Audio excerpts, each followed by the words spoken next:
Syria पूरी तरह से बर्बाद हो चुका है। लगभग पूरे सीरिया पर कब्जा हो चुका है। जैसे आपके इस भाई नाचीज ने कल परसों क्लियर कह दिया था कि सीरिया नहीं बचेगा, वही हुआ है। हजरात, अब तो बात यह आ गई है कि बशर अल असद मारे गए हैं। यह खबर घूम रही है, यह अफवाह घूम रही है कि सीरिया के राष्ट्रपति बशर अल असद मारे गए हैं, लेकिन कहीं से यह खबर कंफर्म नहीं हो रही है। लेकिन जो कंफर्म खबर है वो ये कि सीरिया के राष्ट्रपति बशर अल असद सीरिया में ही रूस के बेस पर गए थे अपने जहाज से, और उसके बाद वहां से उनका जहाज गायब है। वहां से वो कहां गए नहीं पता, लेकिन मौत की खबर इसलिए उड़ रही है क्योंकि लोकल लोगों का कहना यह है कि बशर अल असद का जो एयरक्राफ्ट था, जो जहाज था, वो क्रैश हो गया। लेकिन अभी हमें इंतजार है कि इसकी पुष्टि हो। हजरात, यहां पर पूरी दुनिया के मुसलमान दो गुटों में बंट चुके हैं। एक का कहना यह है कि बशर अल असद तानाशाह था, एक का कहना यह है कि बशर अल असद सही था। बशर अल असद सही हो या गलत, लेकिन एक बात है कि बशर अल असद ने अपनी जिंदगी में, अपने इस राष्ट्रपति वाले करियर में, राजनीति में 2-3 बड़ी गलतियां कर दी थी, जिसमें केमिकल अटैक जो उन्होंने अपने सिविलियन और मुखालिफों पर किया। जी हां, इस केमिकल अटैक में 1800 से 1900 लोग मारे गए, जिसके बाद फ्रांस से लेकर कई सारे देशों ने बशर अल असद के खिलाफ वारंट जारी कर दिया था।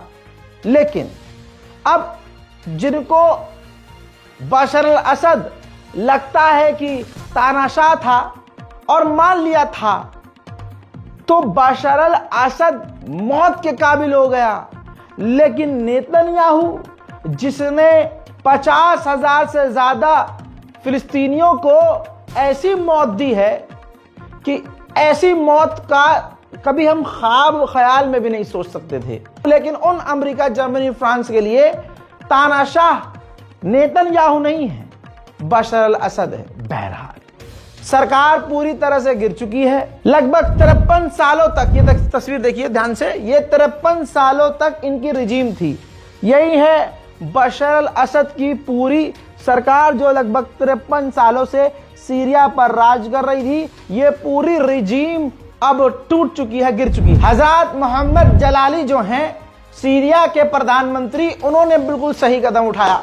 वो सामने आ गए और उन्होंने कहा हथियार डालते हुए कि हम सीरिया के नागरिकों के साथ हैं। जो नई रिजीम आई है उससे हम बात करने को और उसके साथ कोऑपरेट करने को तैयार हैं। सीरिया की आवाम जिसे चुनेगी, हम उनके साथ हैं। वतन